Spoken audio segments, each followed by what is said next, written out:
you stick around and let this man bring to your demise?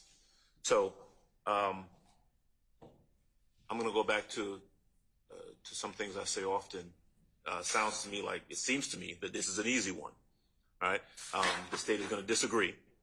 But this is Detective Dennis. None of this is relevant. The detective's thinking about, what Mr. Williams's music means or what type of person, what his character is absolutely not relevant.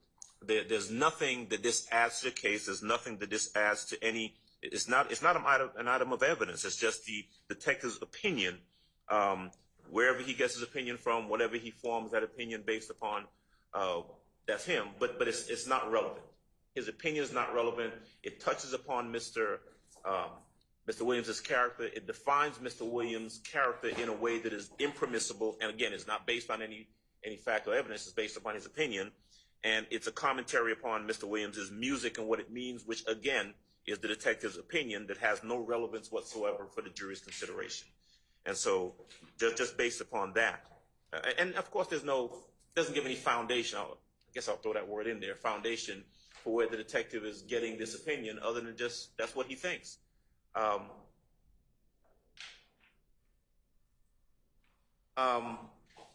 His opinion is more prejudicial than probative. I would say it's not probative at all. And so I'd ask that it be redacted.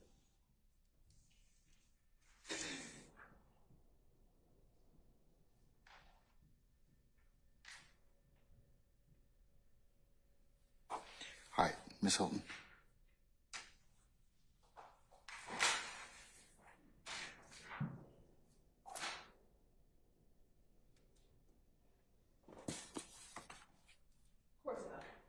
All right. Your Honor.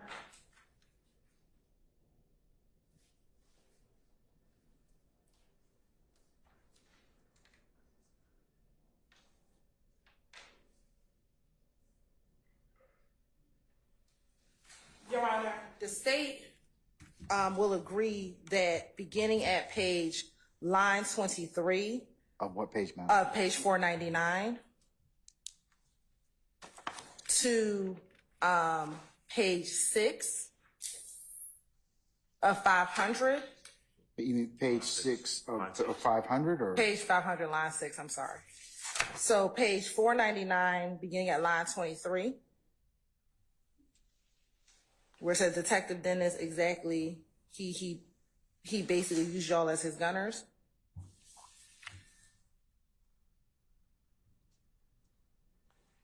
Through page 500, line 6.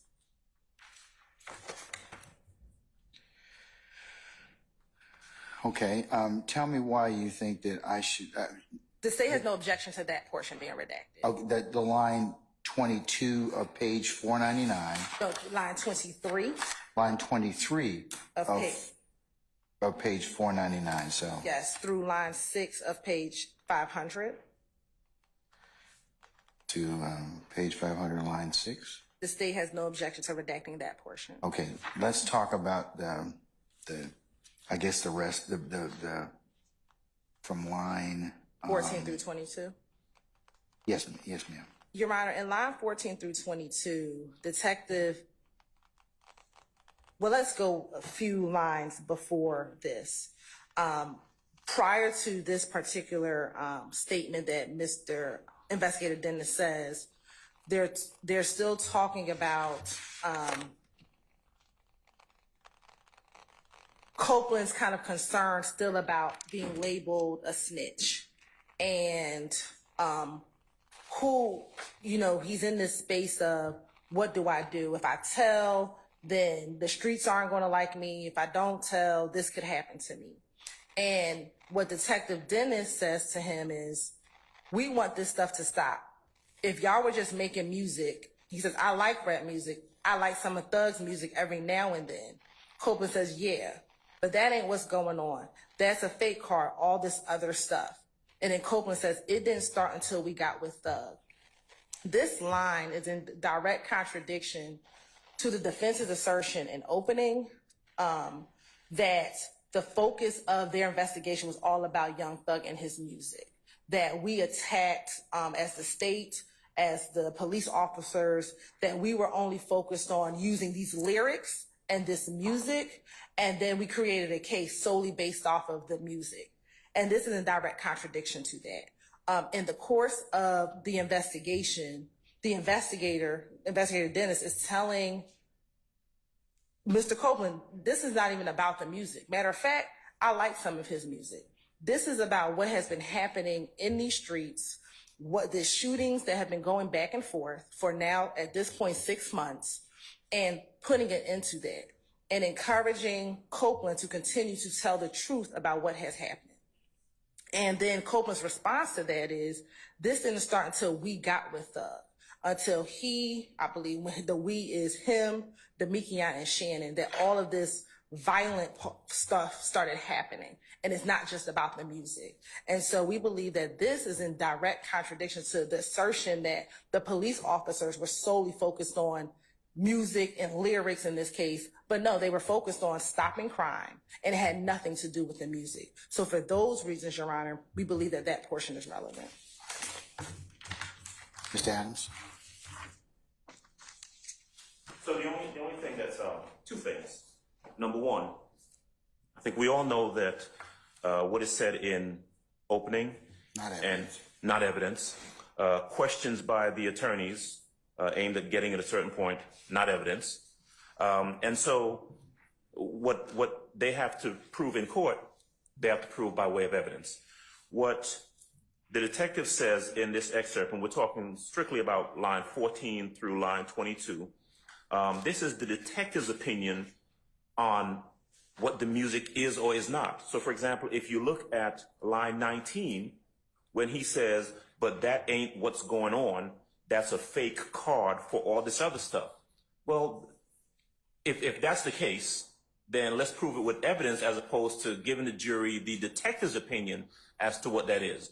Because without more, what the jury ends up getting is the detective's soliloquy on what he thinks the music means, whether or not it's being propagated for art, or whether or not it has something indeed to do with the rest of the case or any of the criminal activities that have been indicted. And they've got to prove that with evidence. I just don't think that there's anything here. I don't think number one, his opinion is not relevant in regards to this item of evidence. And I think there's a fair amount of speculation on the state's part. I've said it before. I understand they have their theory, but when Madam Prosecutor says that Mr. Copeland's response, it didn't, on line 22, it didn't start until we got Thug. When she opines, well, when he says we, he means Shannon and Demikian, and this is who he means. Well, they don't know that. They don't know that any more than we do, unless Mr. Copeland gets on the stand and says, hey, this is what I meant, and this is who I'm talking about. That hasn't happened yet. So that part is just speculation. But overall, these few lines that we're talking about is nothing other than the detective's speculation as to what he thinks the music is in his opinion, and that's not relevant and should not be allowed. Yes, one more. May I add something? Sure. Also regarding this, the state is making the argument that this out-of-court statement should be played because of arguments that some defense counsel made during opening statements. My recollection is that certainly that Investigator Dennis has been on the stand, and he provided live testimony rebutting the defense argument about following lyrics, and instead said, no, we follow crime, and then found lyrics. I believe that was Dennis. It may have been Gaither. Anyways, the state has provided live testimony regarding that issue and their counter to whatever was argued in opening that they say was argued in opening. So I don't know why we would, knowing that this has been argued through live testimony, I don't know why we would allow out-of-court statements, hearsay statements that also have problematic parts in speculation, as Mr. Adams has stated. I don't know why we would allow that into evidence when the state has already been allowed through live testimony to address this issue. Okay. And if I may just add very briefly, I also think that the probably not necessary because, as I stated before, with setting opening and the questions of the attorneys are not evidence. But now the other thing I was going to mention, Mr. Sharp just reminded me, the court is very aware that you are not required to present any evidence at this point in time. You have not elected that decision, and that's of no consequence to me what they're saying you've said. You've said. So I'm not taking that from that vein at all. Also true. And I do think that there's, and I know it's been a long time, because we did openings back in November or whenever it was. Yeah, that was November, I think, yeah. You know, but I think that the state isn't remembering correctly what Mr. Steele said in opening. I do recall that he made reference to the state cherry picking lyrics and so forth, but again, so I think their recollection of that is incorrect, but I don't think that's part of the calculus or the consideration at all, because it's not evidence. All right. You're right, so I have this problem about those last two. Sure. So first, as it relates to the fact that the state cannot rebut what is said in opening, in looking at 24-6-621, 24-6.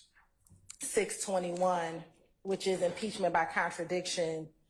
Also in reading Carlson's on page 351, which is citing to federal law, federal courts allow parties to counter misrepresentations and in an opponent's opening statement with contradictory proof. What page down, I'm sorry? Page 351. What part of it? If you go to, I see it. I see it about the fourth paragraph down. yes, Sam. Okay. And rebuttal will sometimes mean the countering of factual assertions made during defense counsel's opening statement or for them cross-examination of the government witnesses. So the state can bring in evidence to rebut what was said in an opening statement. But furthermore, Your Honor, this statement, what Investigator Dennis said about the music is an adoptive admission by Mr. Copeland. Mr. Copeland does not disavow that this is just about making music. He, matter of fact, agrees with Detective Dennis.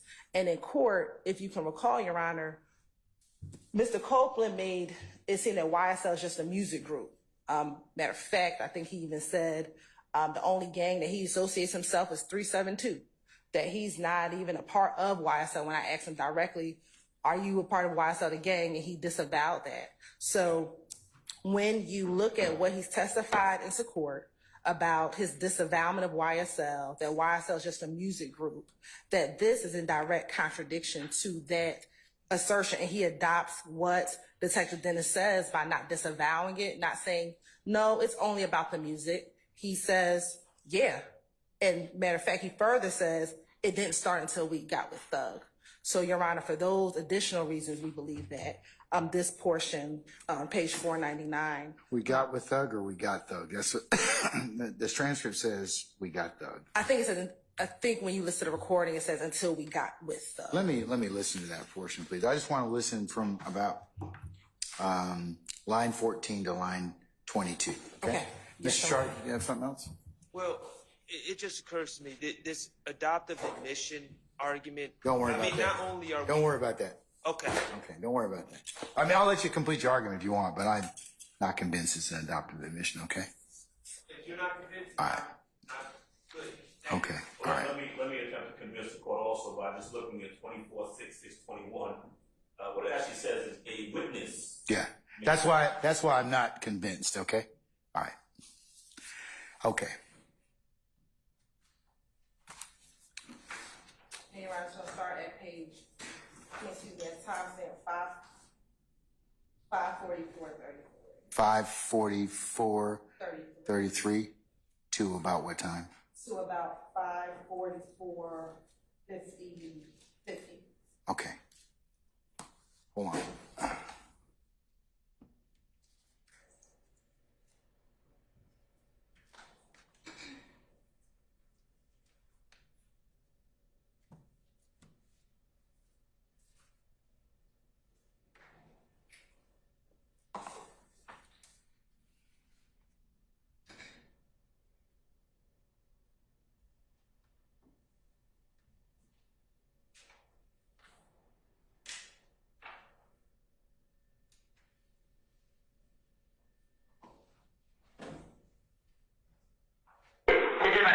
they'll keep coming back telling them, I've been talking to the police, And they just feel as in, ain't nobody locked up, ain't nobody got no warrants.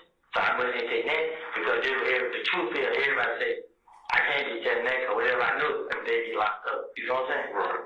So they know that. And they ain't get locked up, so they know, well, I ain't tell. That's the only thing they keep me out of it. But what happens when they start getting locked up? So what I'm saying, that's why these Started much earlier.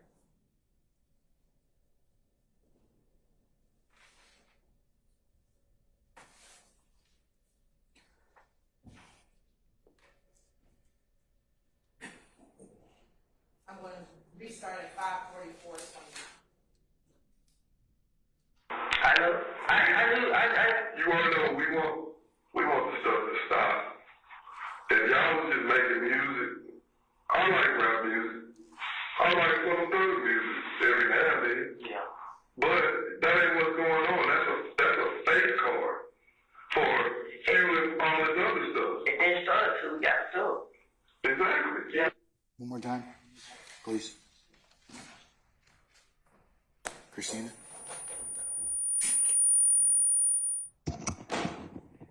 Anybody else who wants to listen to it, you're welcome to come up and listen as well. What?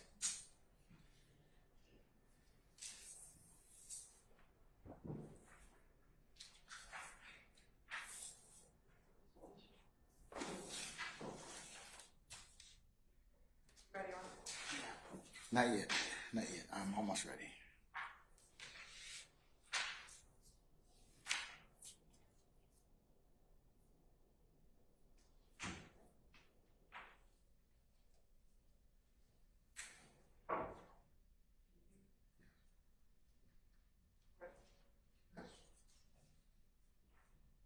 All fish.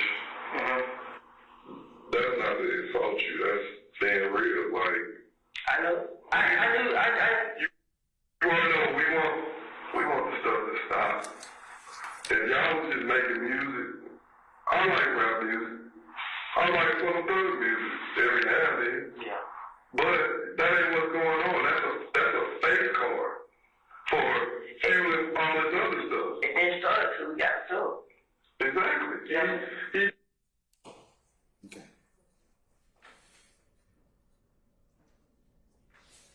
Detective Dennis on lines 14 through 16, part of it is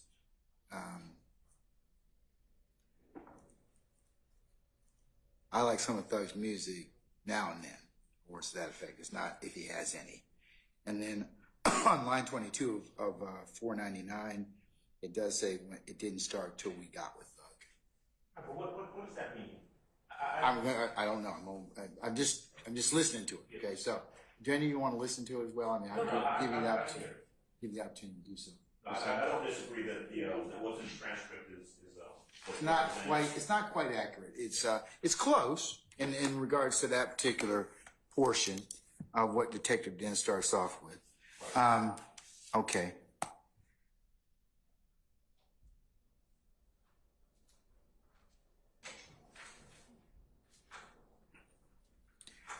All right. Based upon the court's listening to this particular portion of lines 14 through 22, the court is of the opinion that it is opinion by Detective Dennis and it is speculation. So I'm going to exclude it at this time and omit it. Just that particular section. Thank you, Your Honor. All right. Can you give me the timestamps starting at line 14 all the way to line 16? So it should be 5:44. I have 34. You said it was 29 earlier. Well, I started at 23, so I'm going to say 5:44, 29 approximately to 5:45, 28? 23. 5:44, 29 to 5:45, 23. Yes. Okay. Any further argument or discussion in regards to that portion? Okay. All right. Next one, last page, what I sent to the court. Hang tight one sec, sir.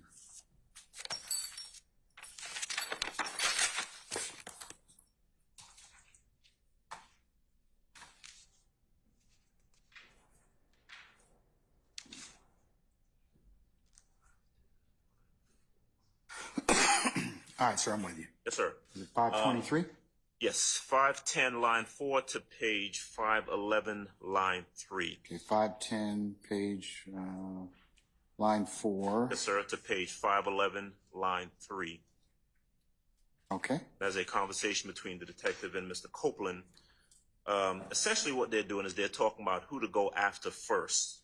And there's some opinion as to who they should go after first. Opinion about Shannon, opinion about D, and opinion about Doo-Wop.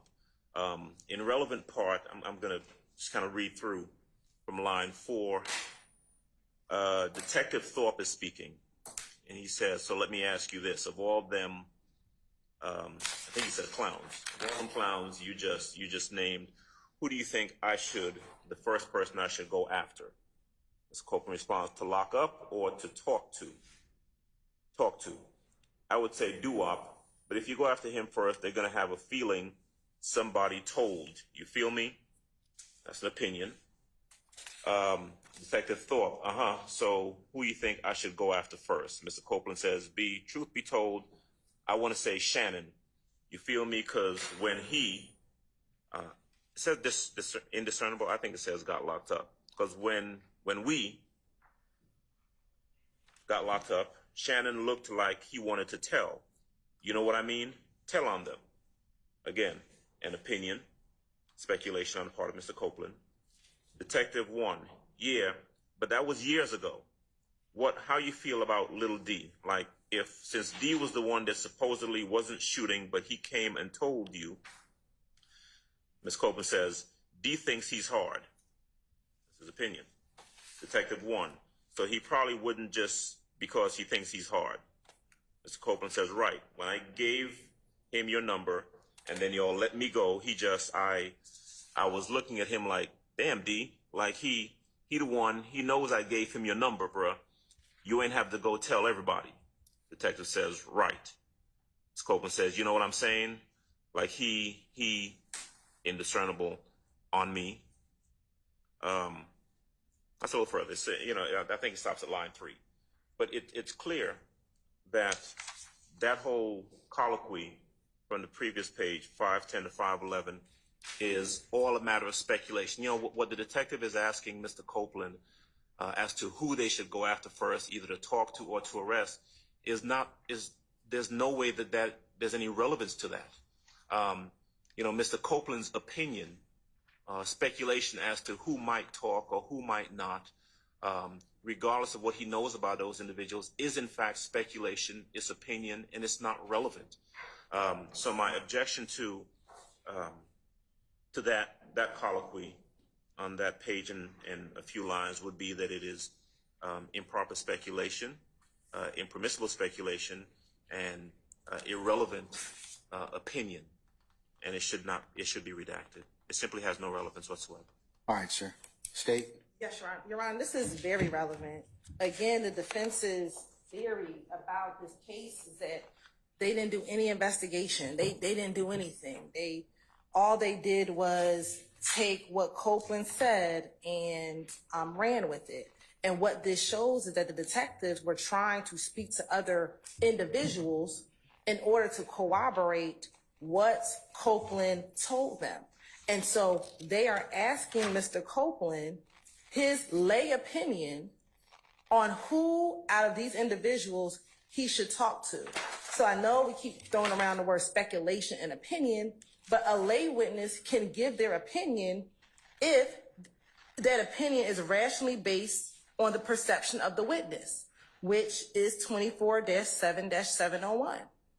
Mr. Copeland knows the individuals to whom he's been talking about. He has spent time with them. He is friends with them. He considers some of them like his brothers. We have pictures of them together. So he can, based upon his own opinion, can say, this is who I think will talk to you all based upon his interactions and his lay opinion, Your Honor. So the fact that he tells them, here's who I think you should talk to, here's who I think will talk to you, is a proper opinion that he can give. And it's clear that it's an opinion because he talks about Duwop versus Shannon versus Demikian. And he tells them, here's who I think you should go to first. But if you go to this person first, they're going to know that I told something. Can I ask you a question? Yes. Or hijack you just for a second. Sure. Did you ask Mr. Copeland about this on direct already? Ask Mr. Copeland on direct about any of his discussions with Detective Dennis in regards to this part of the investigation. I don't recall it being asked. About if he told the detectives who he should speak with in regarding this case. No, I don't believe I asked him directly that specific question. Right, I'm gonna exclude it for foundation right now. I'm not saying it may not be admissible for other reasons later, but I agree with Mr. Adams. It is speculation and opinion is not relevant under 401 at this point in time. However, having said that, if somebody opens the door as to it, or if you continue with your direct examination, lay a foundation as to ask him any about that, then I'll reconsider. So I guess my question is, if I ask him, did you advise law enforcement who they should speak to? There's going to be a lay opinion objection. When I'm saying it's not a lay opinion, Well, it still might be speculation or opinion because it's got to be based on something. You're saying it's based upon he knows these people and he's got them, but you'd have to lay the foundation to ask that question. But I think we have laid the foundation, or we've established. Here's the thing.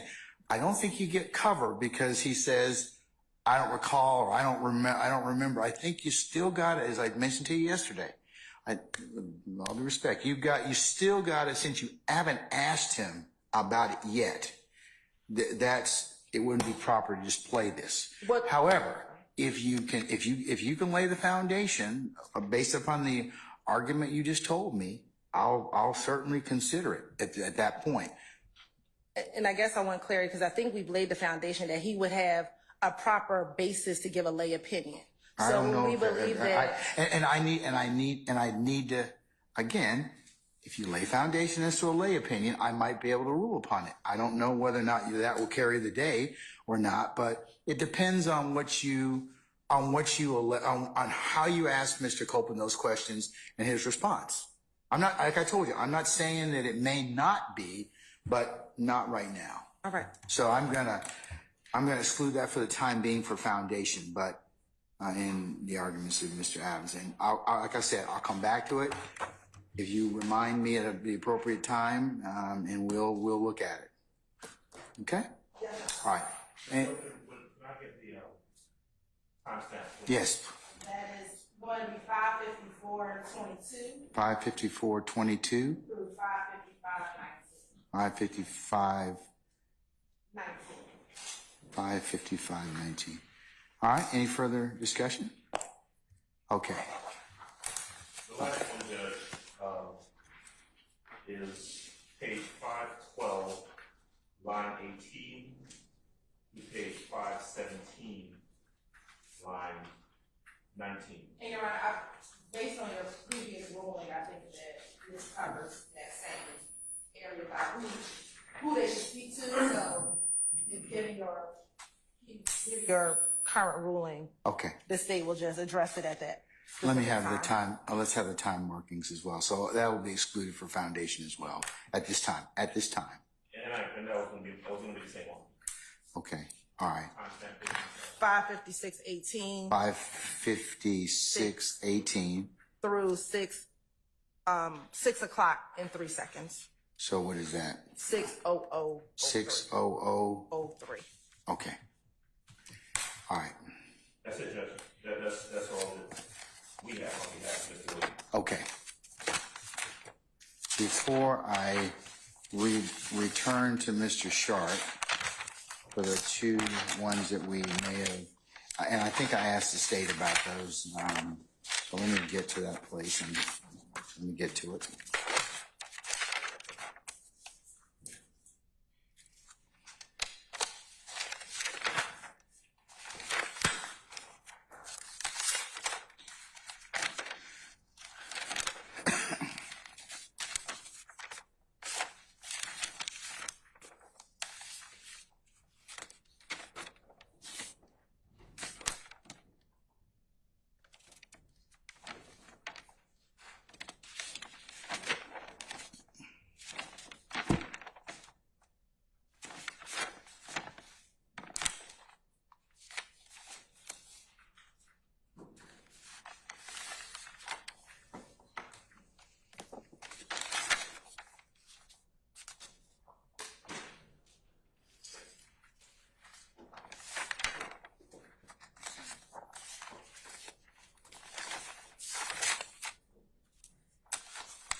And I think that there's two that we may need to discuss or talk about again in regards to your client, Mr. Stillwell. Mr.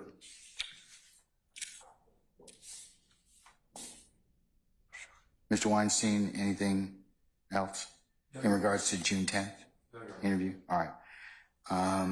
Mr. Matthews Jr., anything else in regards to June 10th? Okay, and good morning, sir. All right, Ms. D. Williams. All right, Mr. Botts, on behalf of Mr. Nichols, all right. Okay. Anything further? Now I'll turn to Mr. Shark. Yes, sir. I think that you were going to take a look at your notes or whatever in regards to for two particular areas. So have you done that so far, sir? Well, I think we tabled it to, I don't know if I was necessarily going to look at my notes, but I've given those issues some thought, but I think we tabled them for further discussion. Are you going to wait until they're played to object, or do you want to, can you identify them for me so I can rule upon them? I have them, Your Honor. Okay. I believe it was, Tell us what the page reference was, Ms. Hilton. I think it's page 361. That's one, line 1 to 362, line 10. No, I have line 15 through 17, Your Honor. That's the one where I think it's problem is Shannon, is that correct?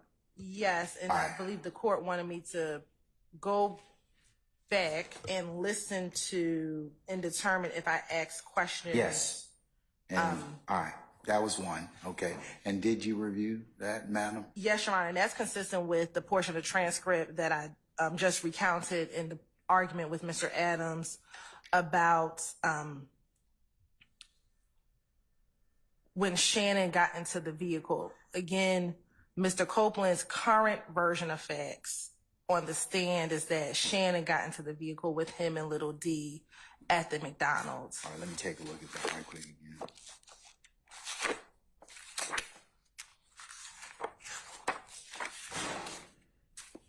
This is regarding page 361. Yes, line 15 through 17.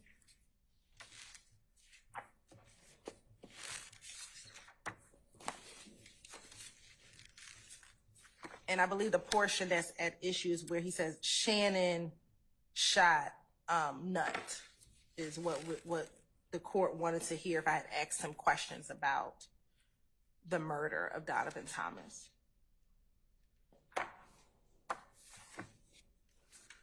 Can I just go back and make sure we're on the same page with everything leading up to this?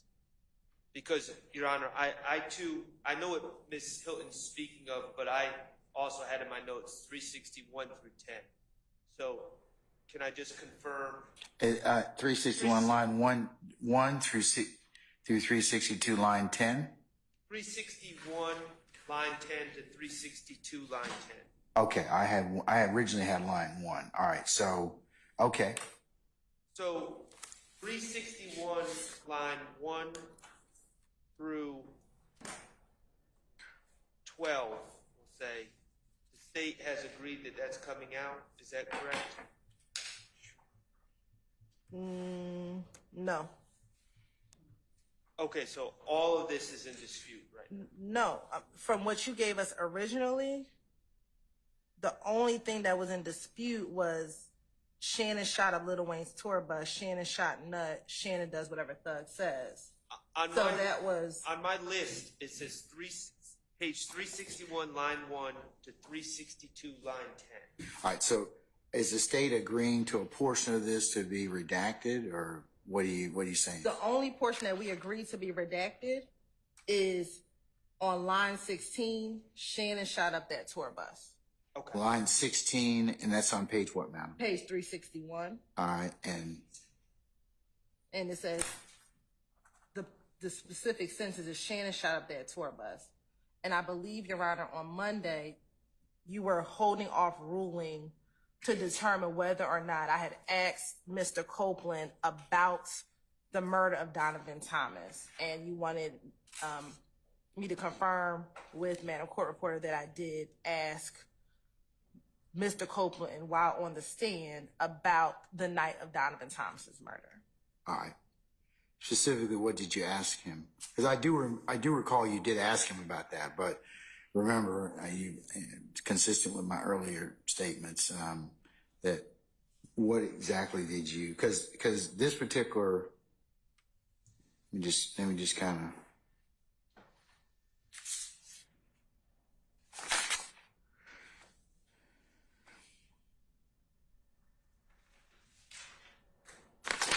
All right.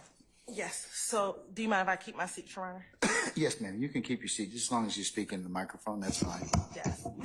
So it starts after you left Mechanicsville. Did you go anywhere after leaving Mechanicsville from what you remember? Yeah. His response, yeah. Question, do you remember where you went? This is your examination. Yes, Your Honor. Okay. All right. Pick little D up. Question, okay, and which little D are we talking about? Answer, the one that always be with me. Is that the little D you reference as your son? Yeah.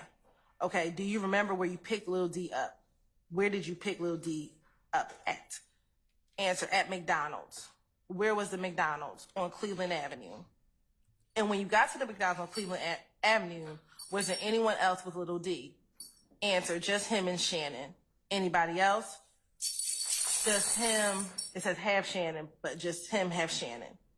When you picked up little D, what did Shannon do? What you mean? You said you picked little D up. Did you also pick up Shannon? I said I picked up both of them. Okay. When you picked up both of them, where did you all go? I blanked out after that.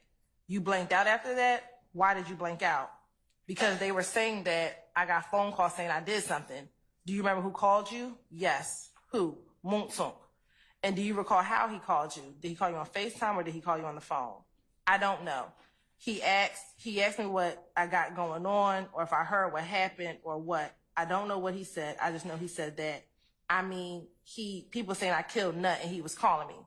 Now let me ask you this. Did you kill Nut? Huh? Did you kill Nut? No. Okay, now when Moonsoon called you, was both Shannon and Little D in the car when Moonsoon called you? Huh? Was Shannon and Little D in the car when Moonsoon called you? I think so. Now before Moonsoon called you, did you, Shannon, and Little D have any conversation about Nut being killed? No.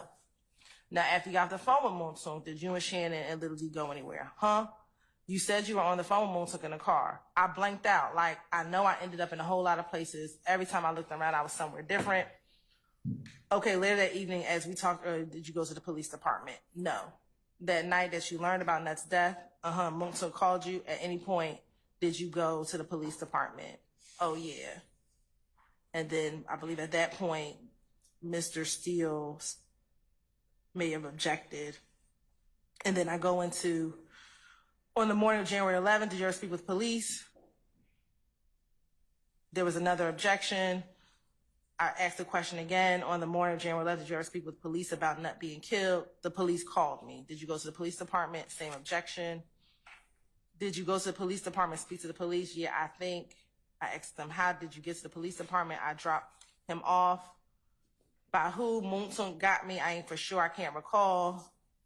But I think who dropped me off, I just remember my brother and then met me down there that night. I said, now, Mr. Copeland, today being June 13, 2024, prior to today, I want to make sure I understand. Have you ever told police that Little D and Shannon got into your vehicle? Mr. Steele objected. The objection was sustained. Is today the first time you told the police or told anyone? And then the court interjects, said, which day? Today, June 13th. Let me strike that. Yesterday, did you tell me and my colleagues that Shannon, objection leading? I'm going to overrule the objection. Yesterday, did you tell myself and my colleagues, Ms. Love and others, about Little D and Shannon being in your vehicle the night of the murder? Huh? Yesterday, did you tell myself, Ms. Love, and a few of my other colleagues that Little D and Shannon were in the car with you the night of Donovan Thomas' murder? I told you and them that what I told the investigators when Nut got killed, something different, because I was trying to finesse my way out of the situation. Okay. So I said, I picked up D and Shannon. D never told me nothing. I made it up to clear myself up, and that's it. Okay, and was that yesterday that you said that? Did you tell us that yesterday what you just said? You asked me to be truthful. So, again, anything that And that's the end of the transcript as we have it. So again, he told me in court that D never told him anything, nothing. So anything that D told him that he told police D told him would be impeachment by prior inconsistent statement, impeachment by contradiction. He said, I made it up to clear myself, and that's it. You sure? That's not true. The state's skipping a step. First of all, impeachment by contradiction is bringing in, it's not supposed to be prior inconsistent statements. That is No, it's anything that the witness testifies inconsistently with earlier. I mean, respectfully, that's what prior inconsistent statements are. It can be. Contradiction, Your Honor, is witness named Jeff says the light was red at the time of the crash. You bring in witness Brian that says no, the light was actually green at the time of the crash. That's impeachment by contradiction. You bring in another witness to testify about how the first witness was incorrect or wrong or contradicting. Prior inconsistent statements is a type of impeachment contradiction using a witness's prior statements. And so what the state is missing here is they're saying, did Demekion, they're saying the foundation is laid by saying, did Demekion, was Demekion in the car? Did Demekion say anything? Kenneth Copeland is saying no. But that's not the correct question to lay the foundation for prior inconsistent statements. They need to say very specifically, they need to ask, did you tell police that Demekion Garlington told you this on this date? That lays the foundation. And they're also confusing the issue by including Shannon in these conversations, which has never been said by Mr. Copeland. So if they say, did Demekion and Shannon, did you tell the police that Demekion and Shannon told you that so-and-so, whatever happened on January 10, 2015, he would be correct to say, no, I never told the police that. And there would be nothing inconsistent because he has never put Shannon as a party to any of these conversations. They need to specifically ask, did you tell the police, not did it happen, but did you tell the police that Demekion Garlington told you this? And if he says yes, then they don't get to get in these prior statements because they're not inconsistent. The question isn't, did Demekion tell you this? It's, did you tell the police Demekion told you this? And if he's asked that question, he may very well say, yes, I did tell Demekion that. It was all I did tell the police that Demekion told me that. It was all a lie, but I do acknowledge telling the police that. In which case, there's no prior inconsistent statement because he is acknowledging that he made that statement in the past, and it doesn't need to be proven using extrinsic evidence, including a videotape. But they haven't done that. They've just asked did it happen, not did he tell the police that it happened. What if, as in this particular circumstance, I think that there's an omission. Like he says, hey, I don't recall this, and then his earlier statement says, includes more people or has more granularity. Well, the problem is they asked, did Demekion and Shannon discuss this in the car? And he has never said Demekion and Shannon discussed anything in the car. He said, what he said in his prior statements were, I showed it at the McDonald's. Demekion was the first person to come to my car. Demekion got in my car, said something very quick, pointed at the people who he said did it, and then didn't say anything else.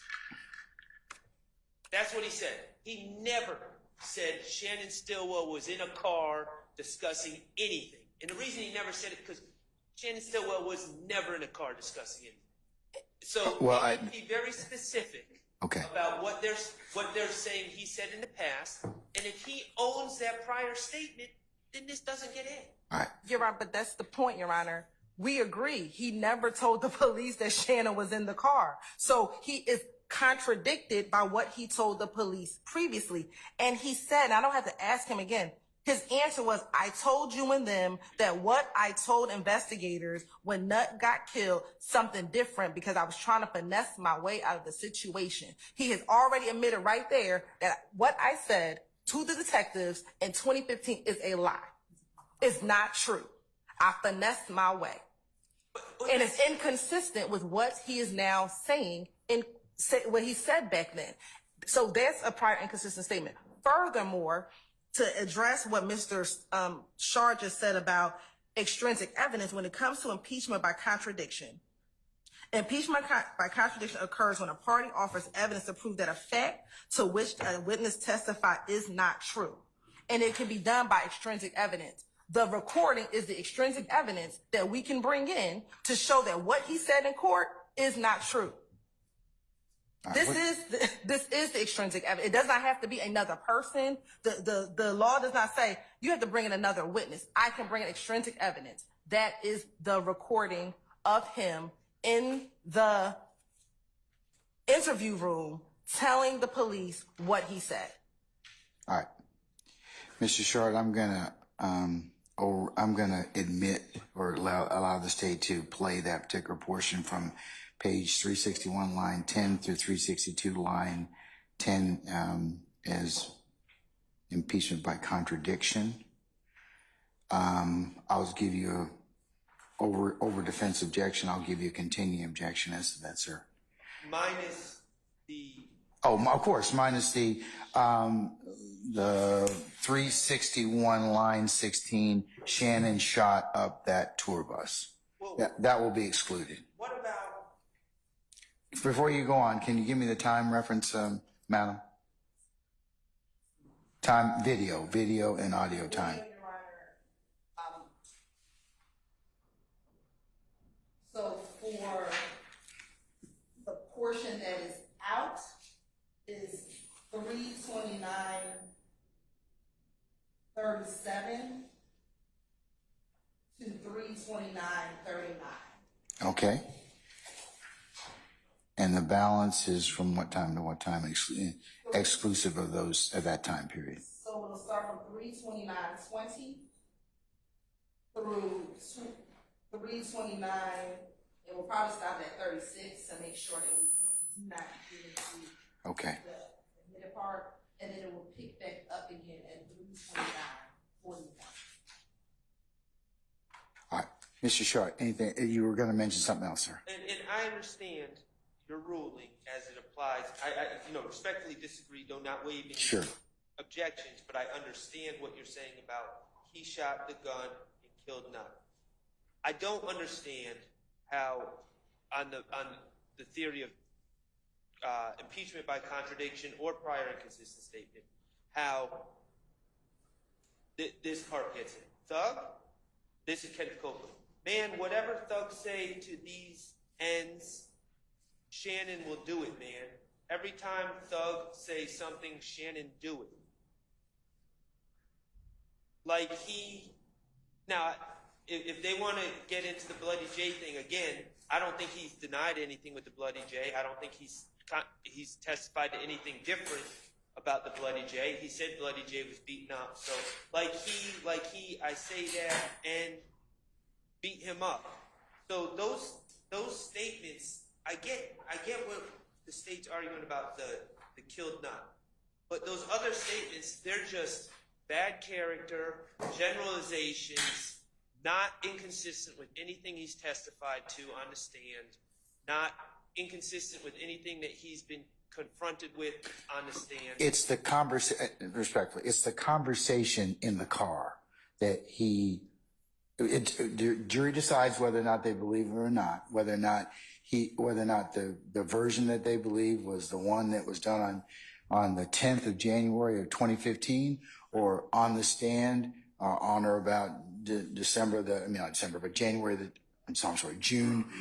10th of 2024. I think it's impeachment for what he didn't tell them in the car. Well, one, that he wasn't there, or two, what he said in the car. So I think that's what the impeachment's for.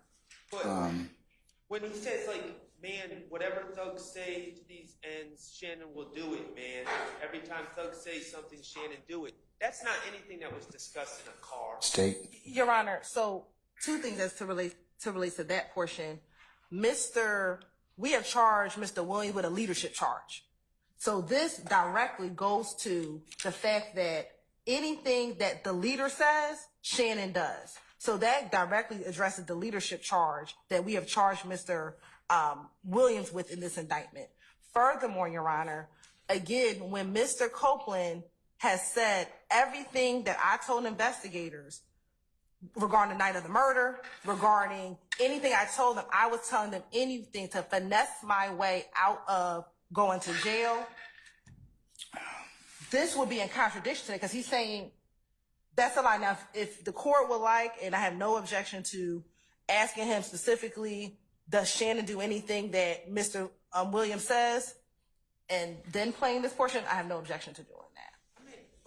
But it is important because we have charged Mr. Williams with the leadership gang count in this indictment. It's all speculation, and I understand that the state feels it's relevant because they've named that Mr. Williams. They've asserted that Mr. Williams is somehow a puppet master over everyone, which isn't true. But beyond that, just because they've asserted it doesn't mean all types of everything is admissible. It still has to be based on personal knowledge. It can't be speculation. And so, yes, they're asserting, okay, it's relevant because this is the way we charge the case, but that doesn't solve all the other evidentiary issues with it. And again, we're not even talking about something that the man's saying on the stand. We're talking about it being played in a tape, out-of-court statements. So just because the state has indicted something a certain way doesn't mean they just get to play a bunch of tapes that fit their narrative. Yes, sir. I'm still going to admit it for its purpose. Over your objection, I'll give you a continuing objection, sir, as to that respect. Yes, Your Honor. All right. We have one more, madam. Yes, Your Honor. And that was for page 386, line 20. 386.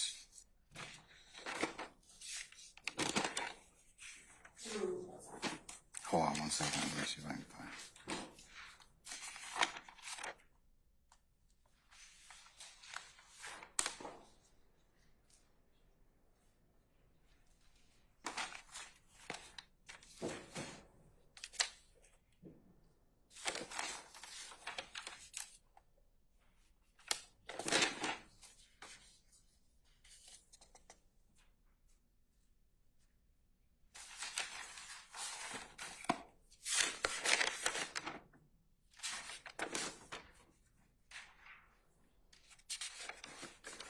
Okay, you said 386? Yes, Your Honor. Line 2. From page 387, line 12. Okay. And Your Honor, I believe this is Mr. Copeland was discussing the conversation that he had with Nutt prior to Kel. The discussion that Mr. Copeland had with Mr. Donovan Thomas Jr. regarding Mr. Copeland's differences with Shell Kel or Kelvin Watts, and the court wanted to know specifically if I had asked Mr. Copeland any questions about whether or not he had ever spoken to Nutt, and we were able to find in the transcript that I did ask him a specific question, and I can read that portion to the court. All right, go ahead. What did you ask him? So it starts with, do you recall telling Detective Thorpe that Nutt was somebody you could talk to? I don't know nothing about all that. Okay. Do you remember? I don't know. Yes, I said it to him. I don't know. Do you remember telling Detective Thorpe about the last conversation that you had with Nutt? I had a conversation with Nutt. Do you remember telling Detective Thorpe about a conversation that you had with Nutt? I don't remember what I told Detective Thorpe. Do you remember telling Detective Thorpe that when you saw Nutt, he just told you to chill out and just And then there was an objection by Mr. Steele. He said hearsay. Court sustained the objection. I responded, it's going to be effect on the listener. It's going to be what his response was. Judge then overruled the objection. And then I asked him, that you told none, I'm just trying to get money. Was I supposed to say that to the police? Yes, I told the police. Excuse me. I said, you told the police. He says, yes, I said it. He said, that was your last conversation with Nut? I guess, yes, I don't know. When you say you don't know, what do you mean? I don't remember what I told any police. I don't remember what I have told them. And Your Honor, this portion right here, when he says, I don't remember what I told them, it really opens the door to all of his statements coming in without me going in line by line.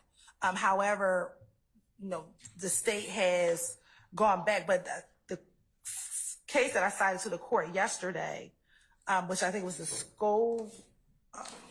Scudder's case. Scudder case. In which once Scaniers versus the state. Scaniers 318 Georgia 855 decided April of 2024. Yes, Your Honor. And once he says, I don't remember anything I told the police, I do not have to go line by line to asking specific questions. Not saying you have to do that. Not saying you have to do that. But I don't think it gives you carte blanche, as I mentioned yesterday. So does your questioning again indicate questioning in regards to Kel or Mr. Stillwell? This line of questioning discusses speaking to. Let me be clear. From what Mr. Copeland was on the stand earlier, what did you ask him that on the stand when he was here several days ago that opens the door or allows you to play this particular part of the tape? And this, it's not contained in this, what I have as a transcript, but I believe when I continued my questioning, I asked him specifically about talking to Kel. Now, I will take responsibility. I did not ask Ms. Weaver to give me the rest of this portion of the transcript, just solely the fact that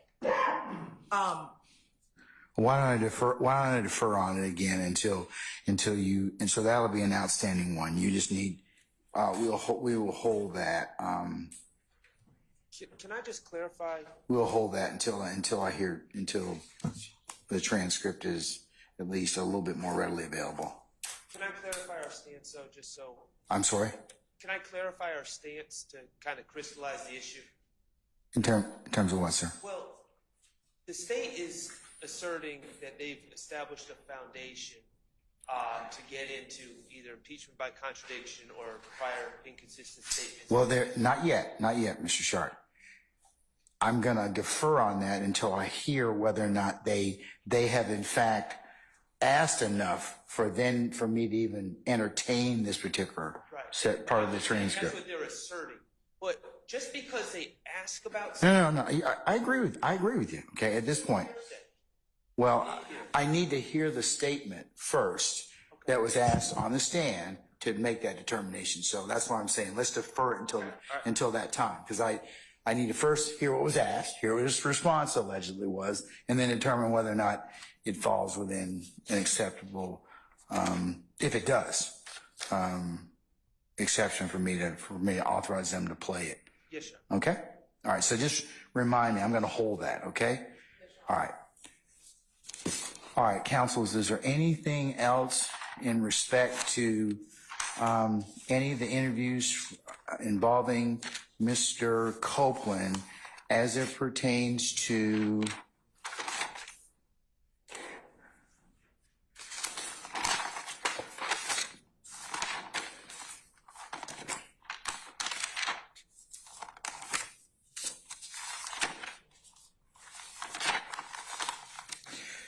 interviews on January the 28th, 2015, February the 21st of 2015, or June the 10th of 2015, other than the one I've held? No, Your Honor, and the state's intention is to take the transcripts that we have, highlight the redacted portions, send that over to defense counsel so they can confirm. I'm just going to say that you will be doing that the Thursday the 27th, and Friday the 28th. Okay, because I do want to make sure you all have a chance to look at that. Please don't come here and we get Mr. Copeland back on the stand, and then you all want to still argue about redactions. So I want to know if there are any problems before we put him back on the stand, or we resolve those. So yes, showing those. So defense counsel, is that acceptable to you? Can I give it to them by Sunday? Only because, Your Honor, as the court may be aware, we have a full day of court with the other individuals on Friday. And so I'm going to work. This Friday? Yeah. No, we're not. No, not with the other. Okay, yeah, that doesn't pertain to me. All right, so right now. But it pertains to the members of the state. One of my other colleagues. Okay, all right. Yeah, so we can have it till this weekend. We do intend to get it to them by no later than Sunday. At what time? Sunday by 5. My suggestion is that, and you all can do this the way you want to, but you all need to probably look at this. You know, you probably need to play it, yes, or at least the portions I've ruled upon. You all need to get together physically or have a representative get together and go ahead and make sure that the edits are correct.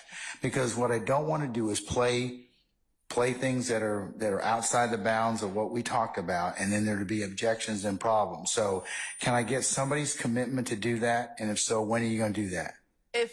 We can do that tomorrow, like just to sit through and run through the times. We can do that, and then the redaction, like with the actual transcript, I can get to get that. All right. So defense counsels, are you okay with that suggestion?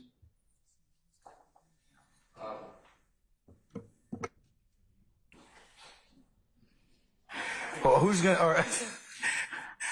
So objecting to the... Just generally, Mr. Steele, I know that you don't believe a foundation's been laid and you believe that it is improper impeachment as a whole. So that is not lost, and that'll be your overarching objection, which I'm giving you and others a continuing objection for. But since I've ruled, to the extent that I've ruled on the parts that need to be omitted, that's what I'd like you all to at least make sure that occurs. Yeah, as far as I'm concerned, Sunday is fine if that's what the state asks for. Okay.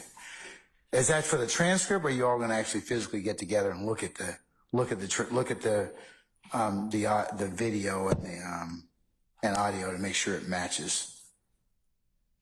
Can I ask, is the state planning on taking the segments out so it jumps from one to the next, or is the state envisioning just turning the volume off? We'll turn the volume off only because when we tried to convert it, and I think you all had the similar issue, it jumps. The video itself is not it's not good video. Unfortunately, when we try to convert the evidence reviewers to MP4s, it doesn't.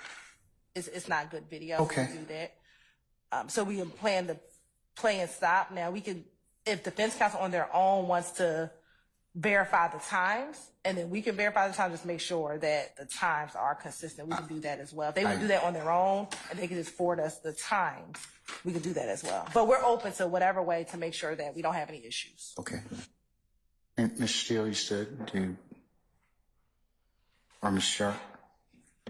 Speaking for myself and I think others, we don't know the technology involved, but we object to presenting it, just playing it, and then turning off the volume for certain segments, and then turning the volume back on. I think that invites the jurors to believe that something's being hidden from them, invites them to assume that it's they're not getting evidence concerning our clients, and invites them to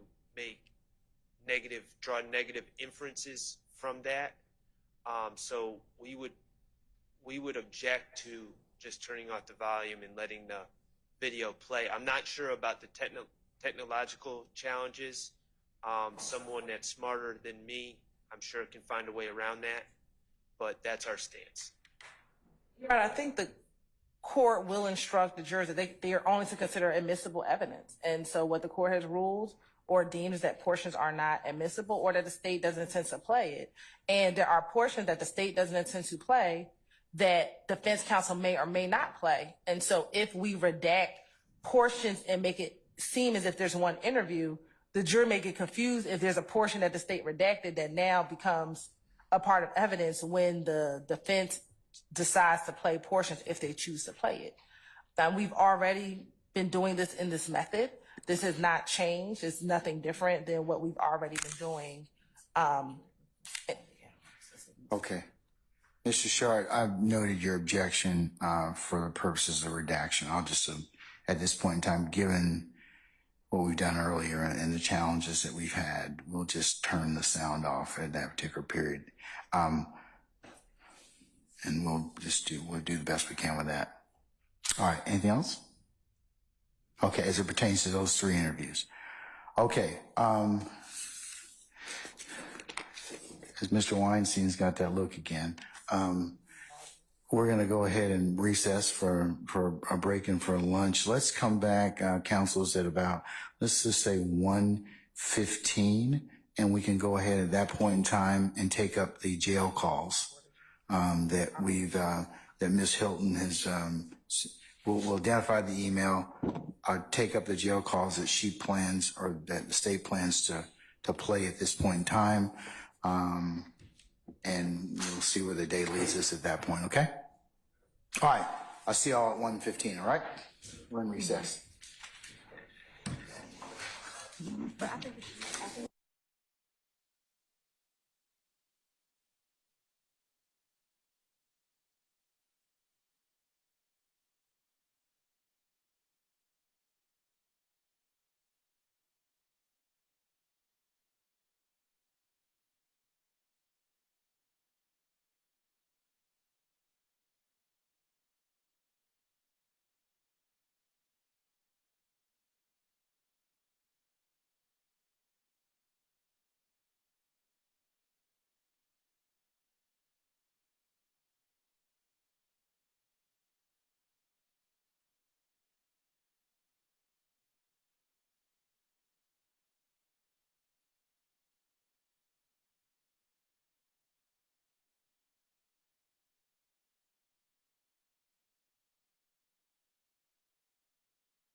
the jail calls that the state wishes to play at some point in time during Mr.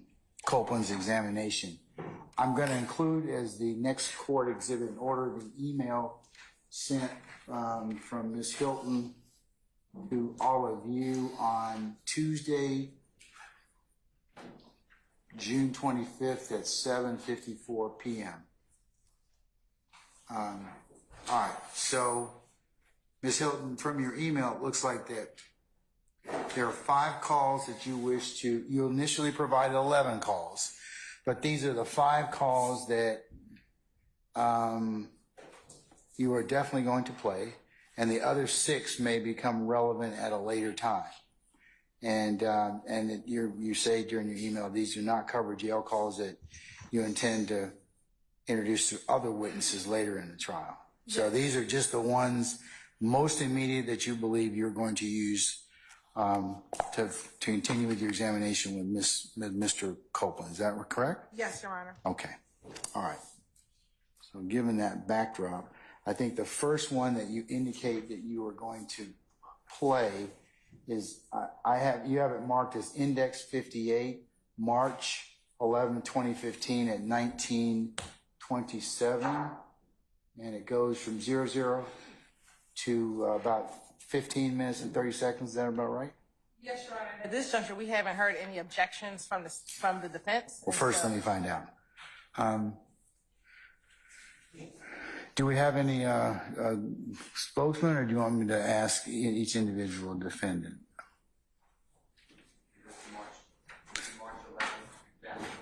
Yes, sir. I have an objection. Okay.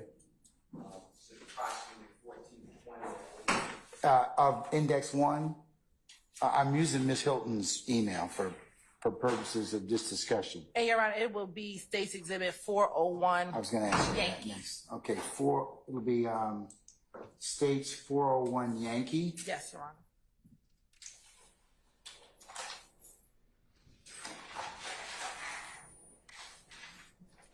And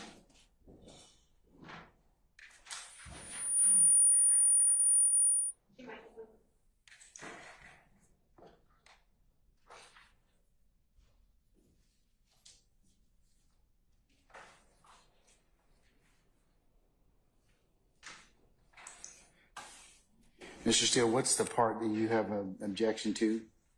Mr. Copeland is asking for a lawyer. I believe the state alleges that he's speaking with Mr. Jeffrey Williams for a part of that call at about that time, and that Mr. Williams uses my name, my first name, on the call. I would object and ask to redact that portion, especially my name. Okay. Your Honor, in listening to that call, I don't believe he said Brian. Can you play it? What's the time? Can you play maybe play the last 2 minutes? Would that be sufficient for me to listen to it, Mr. Steele? Yes, sir. Okay. Let's play the like 13:30 to the end. Okay. Okay, of 15:30.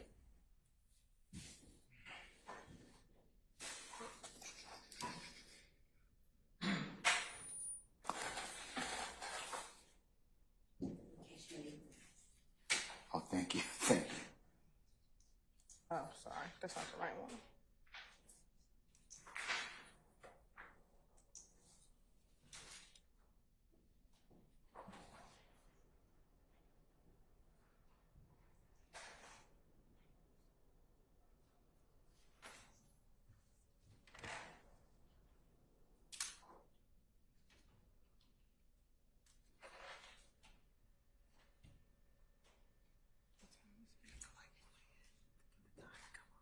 Say what? You go. 13:50.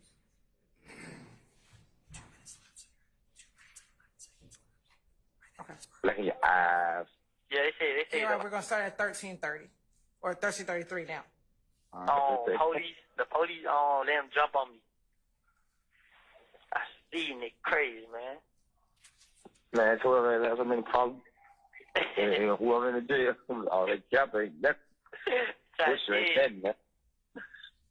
Bush ain't that, man. This shit here a drag, bro. Man, what the hell you talking about? You already know I know what's happening. Some of y'all locked up, I was already like, what the hell, what they talking about? Now I'm talking about nobody. That's what I'm trying to tell you. Man, I don't stop right here in front of these folks and look at these folks call that shit on the phone. Yeah. I made Bentley call her. Like, call her, see what the fuck going on. Because of the probation, that's just a little bullshit. But the probation will try to hold you. Just about their money or whatever, so I already know that. I just said, I would just gave him a lawyer, look, 3-4 bank, $2,500. You know, he'll bring you. You have 1 minute left. He'll get you in the courtroom for $2,500. You know, that ain't shit. They don't even want that much. One lawyer had told I know. Yeah. So listen, I might have this son text you my information and stuff. You say you try to have it in the morning. Yeah, I had a lawyer or whatever lawyer you choose. I don't have none. Well, I could just have somebody pull up on their son and bring their son the money. Then you see what I'm saying, or they son mom or daddy, because you know they probably know something about the shit. So I can just make anybody go get the money. I can make them pull up to the club, get the money from Ken or anything right now. You see what I'm saying? So that ain't no pressure. Shit, we don't know no lawyer though.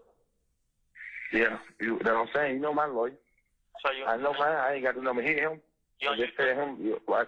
Yeah, he already got my card and everything. He already got my card and his system and shit. So I ain't got the number. Just hit him. Like, go check on this number right here, and then go check on this name. And Thank you for using Securus. Goodbye. I did not hear Brian or Mr. Steele's name at all. Mr. Steele, I can't say I've heard it either. Do you have a time reference you can point me to again? I'll listen to it again. Very 15:12 is what I'm being told. Okay, let's play about right at 15 minutes, please. Hello, this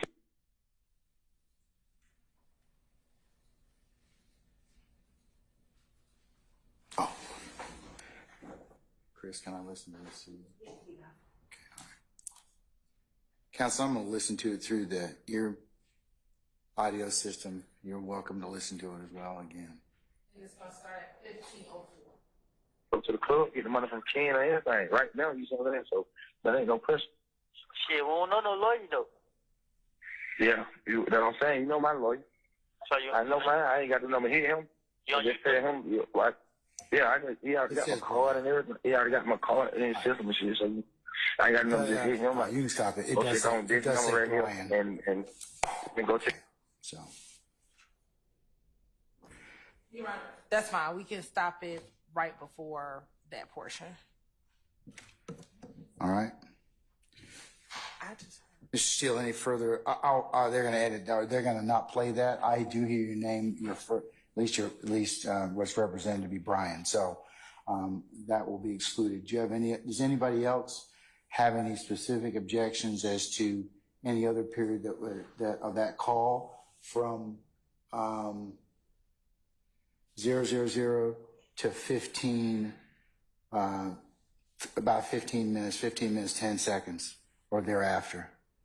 Mr. Weinstein. No, Your Honor. Mr. Matthews. No, Your Honor. Ms. D. Williams.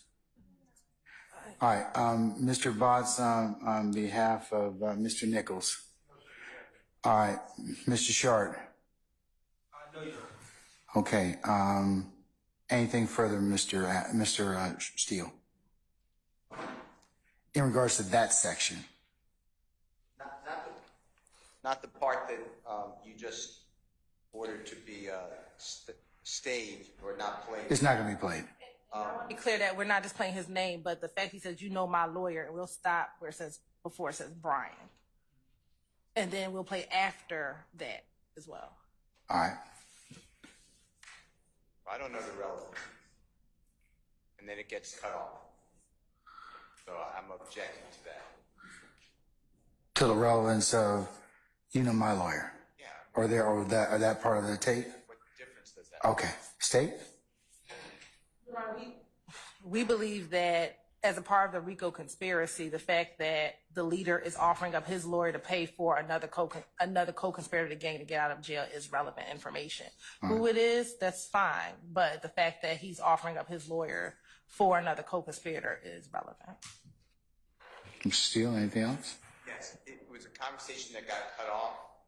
If you look at the records, or if the state bothers to look at the records, I did not have anything to do with Mr. Copeland ever.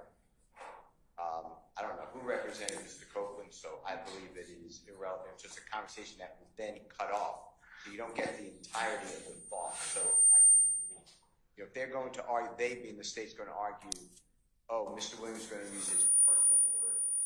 That's not a true statement, so it's misleading. It's an incomplete. It's unfortunate, but I don't think anyone did it. But I think the securist cuts off at 15 minutes, yeah. The other thing is, I think that, well, the court heard there's some conversation prior to that, because we played the last 2 minutes, in regards to representation. So I think that's what it's made in reference to, even though they don't complete the conversation. But Ms. Hilton, anything else? That would go to weight, not admissibility. He can surely ask, if he chooses to ask Mr. Copeland any questions, did you ever get a lawyer? So he can ask Mr. Copeland that question. Mr. Steele, anything else before I rule? I just don't think it's needed to say my lawyer. That's what I'm objecting to. I don't mind the conversation about I need a lawyer. I think Mr. Williams says get any lawyer you want, something to that effect. It's not a quote. But I don't see the need to say I have my lawyer, I have his business card, I can call my lawyer. I don't see how that is relevant. And then it gets cut off. So I don't know if that means what the state is saying is, oh, and then he's going to get Mr. Williams' personal lawyer for Mr. Copeland. That's not what it says. And that would be certainly speculation. That would be speculation, but I think they get at least to play, based upon what they proffered so far, I think they get to play it as subject, and also it's very limited as to what it can be said about it, because unless Mr. Copeland, has some frame of reference, but. I don't disagree with that, but I would like to leave it after I need money for a lawyer. These are not quotes.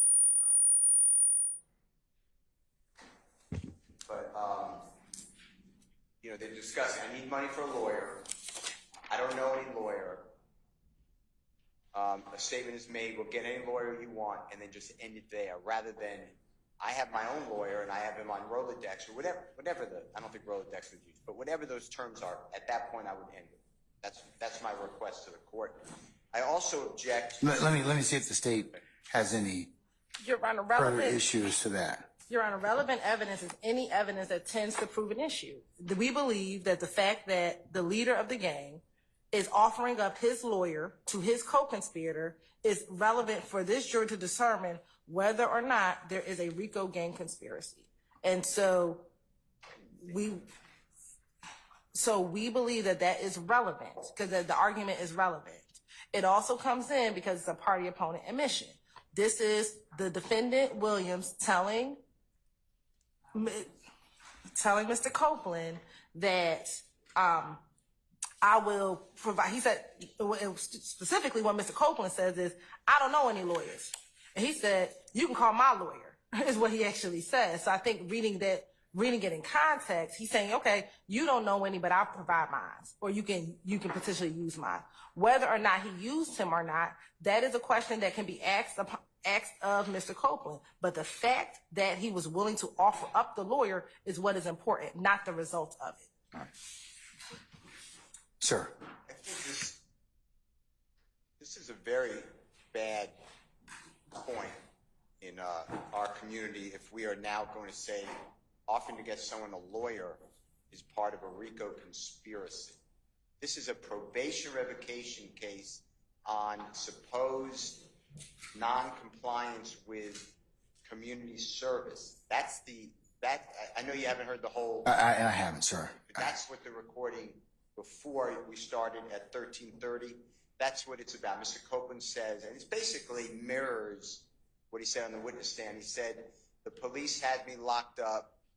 These are my words, trumped up charges because my probation officer didn't take out a warrant on me, but the supervisor was asked by the police to take out a warrant on me because of community service hours. I will be getting out on Friday. This is a Wednesday. I'll be getting out on a Friday, and I believe it's a Wednesday. I'll be getting out on Friday when I go to court, but I don't have a lawyer, so it gets continued for me to get a lawyer. So I'm held hostage, basically, by the way the courts are. So Mr. Williams is not part of any of that conversation. He then allegedly gets on the telephone and has a conversation, and that is explained to Mr. Williams as well. I go to court Friday, but I don't have a lawyer. To then say that it's part of a conspiracy to get a lawyer for someone going to court on a probation revocation case, I think is a bridge too far. To say you're going to get a lawyer, I don't have a problem with that. But to say I offered up my lawyer because that is symbolic of a crime, seems to me that if that type of evidence comes in courts, we are all in trouble, because that's what we want people to do. We want people to get lawyers. So I'm objecting to the state's playing that portion. I'm not objecting to the portion that Mr. Williams allegedly is on the phone and is offering to potentially help with a lawyer. I don't have a problem with that. If the state wants to then argue that's somehow part of a conspiracy, I'll argue against it. But to then go further and say, aha, and this is a crime organization and the lawyers are part of the criminal activity, I think that is under 403. It should never be said in any courtroom unless there's proof of it. That lawyers protect criminal parties. Your Honor, the state never said, I don't even know where Mr. Steele got that last assertion from. The state said what is relevant is that he was willing to offer up his attorney to represent him. That is where it ends. And everything else Mr. Steele said is great for closing argument. But the relevance of it, it comes in, and then he can argue all of that, what he just said in closing. It's relevant. It's more probative than prejudicial under 403, and I'm going to go ahead and I'll allow it. I'll give you a continuing objection, Mr. Steele, in that respect. Okay? All right, so what was the next thing you wanted to argue about, sir, or have me invite my attention to? As to the first call. Is it the first call or another call? This is this call, but it's going to be for all of the calls. Okay. All right. There's portions of it that are just conversation about what other people said.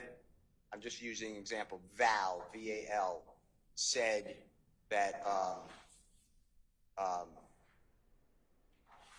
have 1 second. In this call, Mr. Steele, or a different call?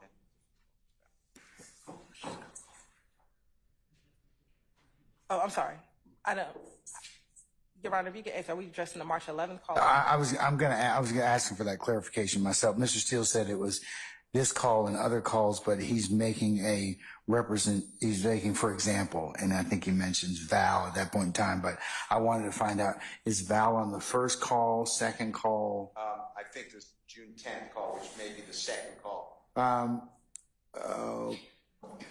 Yes, June 10th. That's the one at 2038, 4212, 10, 44. I'm sorry, 4 minutes, 12 seconds, 4 hours.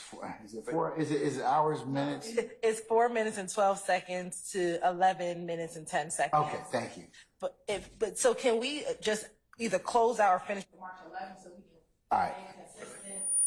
But the state will ask the court. I was attempting to say it, but it's going to be overarching, but I could do it individually. So on each call, there are conversations about what did someone else say. So Mr. Copeland, allegedly, his voice is speaking with his girlfriend or significant other or the mother of his child. And he is saying, what did this person say? Well, this person said A, B, or C. I am going to be objecting, I am objecting to anything that is hearsay. So for instance, in this call, Shannon said something. I'm not saying, Mr. Sharp and Mr. Botts can handle that for Mr. Stillwell, but I'm objecting to any third-party hearsay. They're not even on the call. I understand also that if Deshawn is not being called as a witness, which I believe she is not, I'm sorry, I shouldn't say Deshawn, the significant other of Mr. Copeland, I do not believe the state is going to call her. I don't know why her voice gets to be played on these recordings, unless she's somehow an exception to the hearsay rule. So I tell you that, Your Honor, because that is infected on each of these calls, because clearly there's another party on the call. Another party that Mr. Copeland's talking to? Who will not be testifying and who has not been classified so far as a supposed co-conspirator. So, Your Honor, before we even get to these generalities, if we can just talk about each individual call, because I think it becomes confusing and timestamped, so we can know what you're objecting to and the basis of your objection, because some of what Mr. Steele is referencing, there's exceptions to why this should come in. And so I think that we need to take call by call what is being objected to, so we can respond accordingly to that particular section. You all have transcripts of these calls? We do not have transcripts of the jail calls, but they're clear enough that you can hear what the issues are. All right. The challenge that we're going to have is, without a transcript, you're going to have to play these calls for me. Then each particular segment, unless you've identified that already, or the defense, Mr. Steele, I think you all are going to have to identify that, because what's going to happen is, if it's played, we're going to end up having this continual objection and potentially putting our jury out for periods of time to have me adjudicate that. So is it possible for you all to listen to the tapes, to the jail calls, and then flag those portions like you did for his interviews, to have me rule upon those?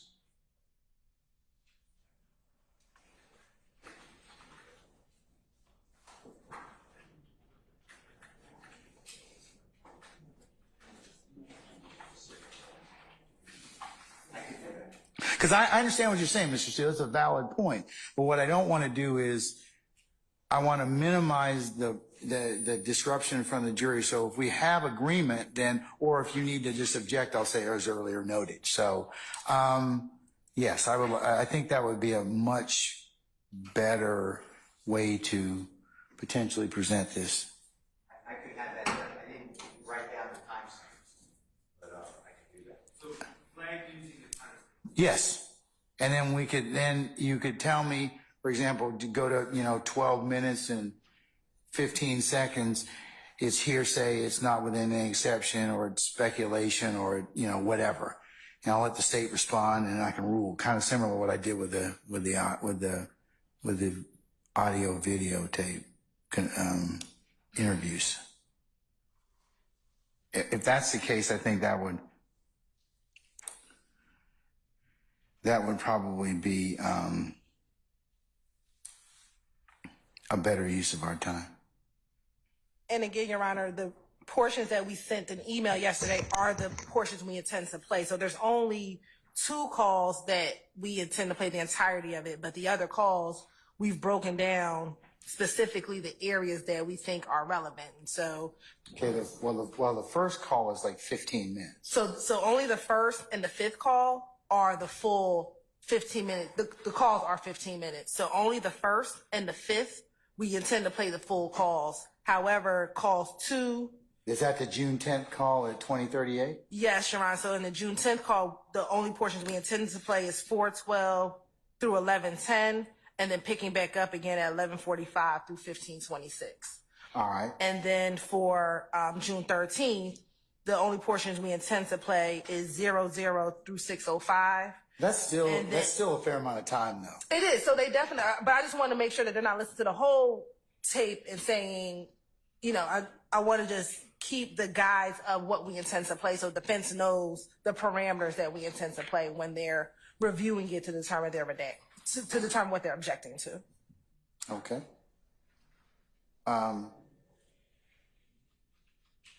Ms. Steele, give you just a thought. I need to consult with Ms. Chandler just a second. How long do you think that would take? And I'll just ask you and come back on the record, okay? All right. I'm just going to recess in place.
Okay. All right.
Okay, folks. I'll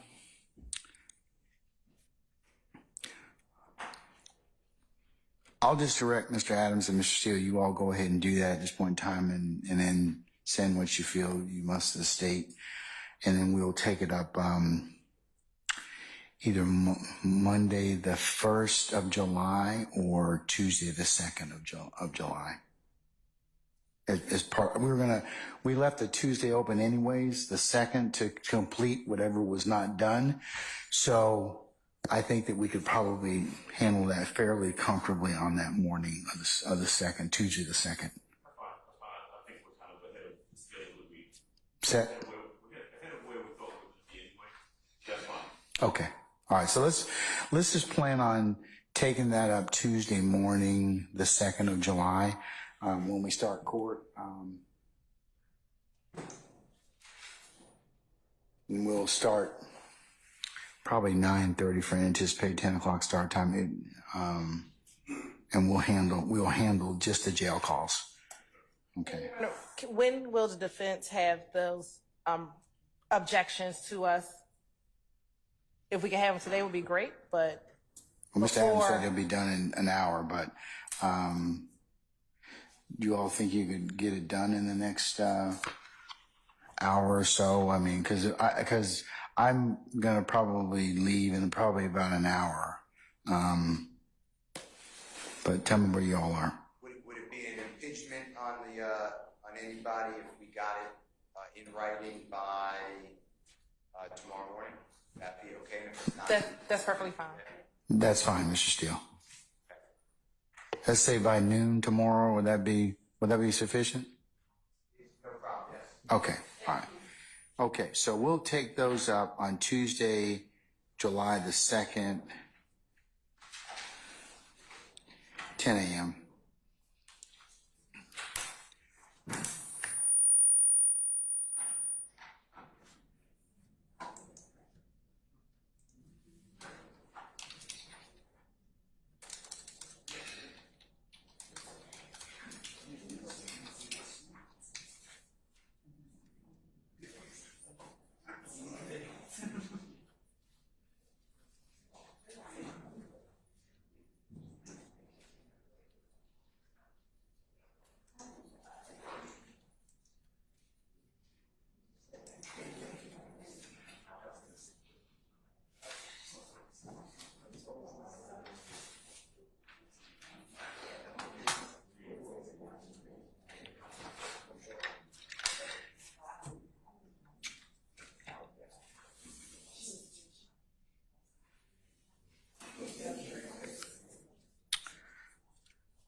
Okay.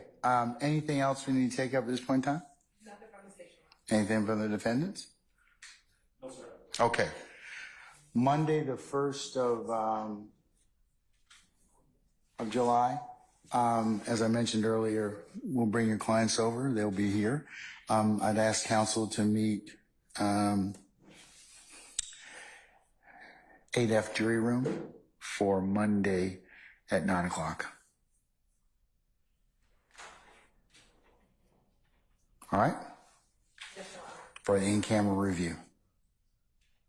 And on that, Your Honor, again, and I know I said it, so I'm assuming that it's preserved, but Mr. Williams would like to be present.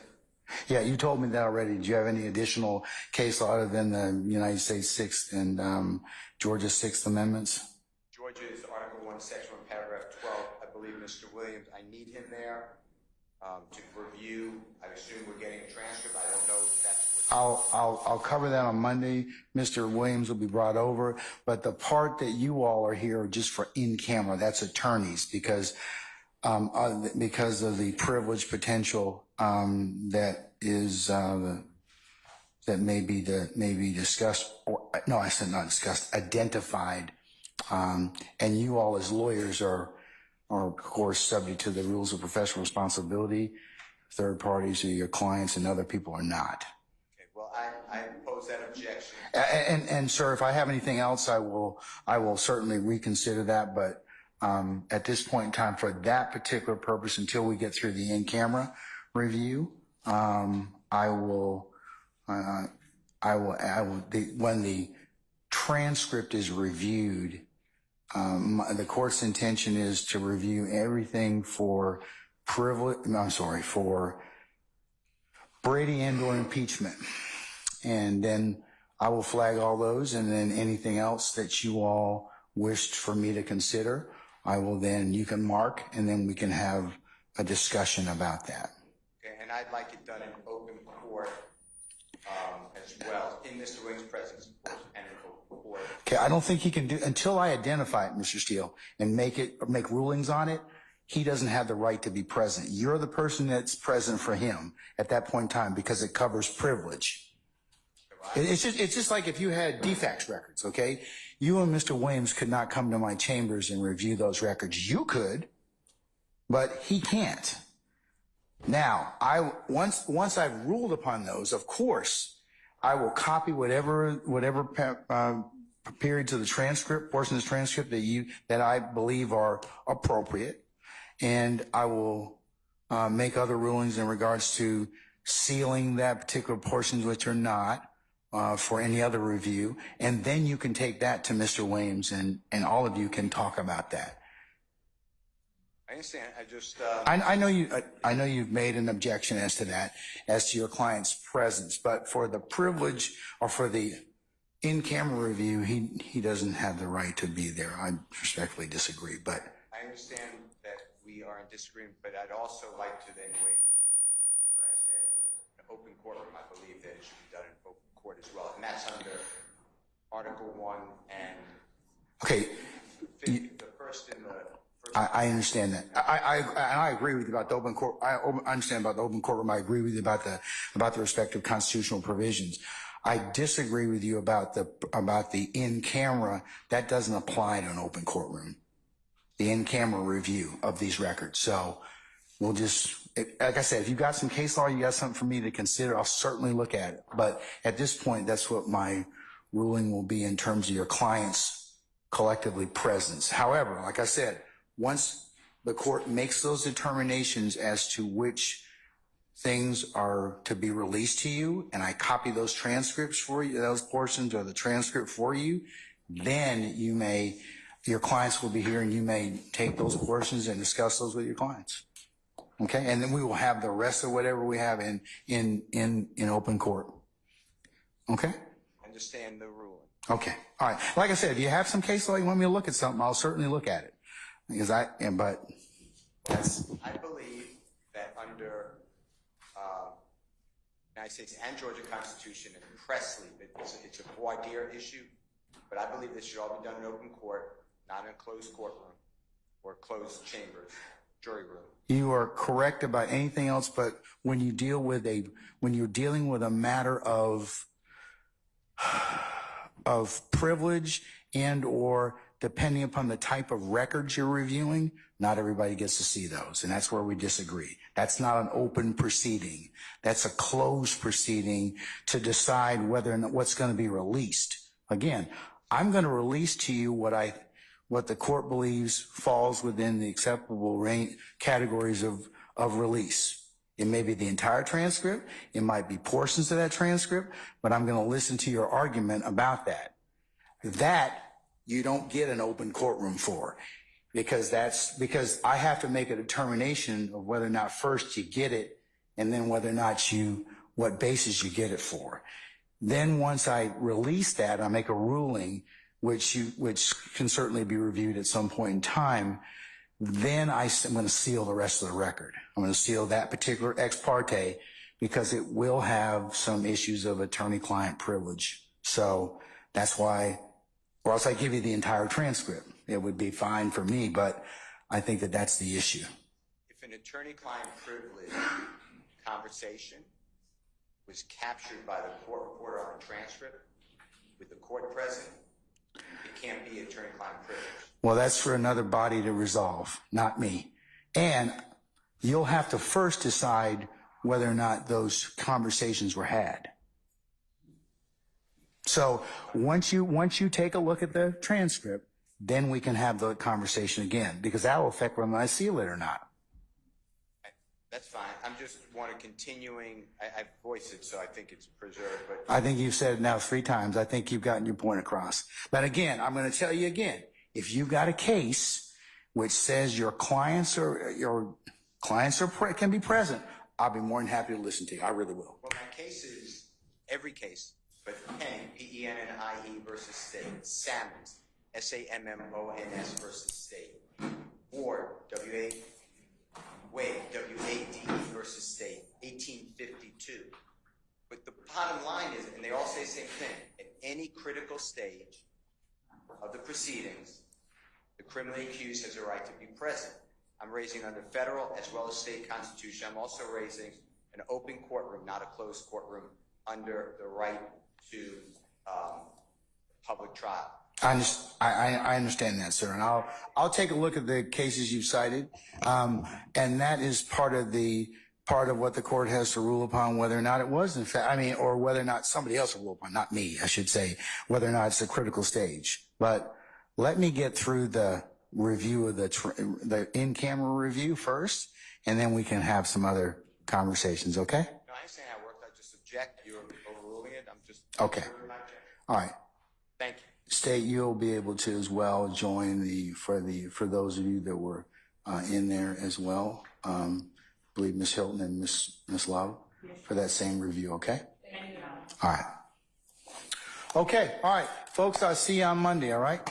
Enjoy the rest of your time.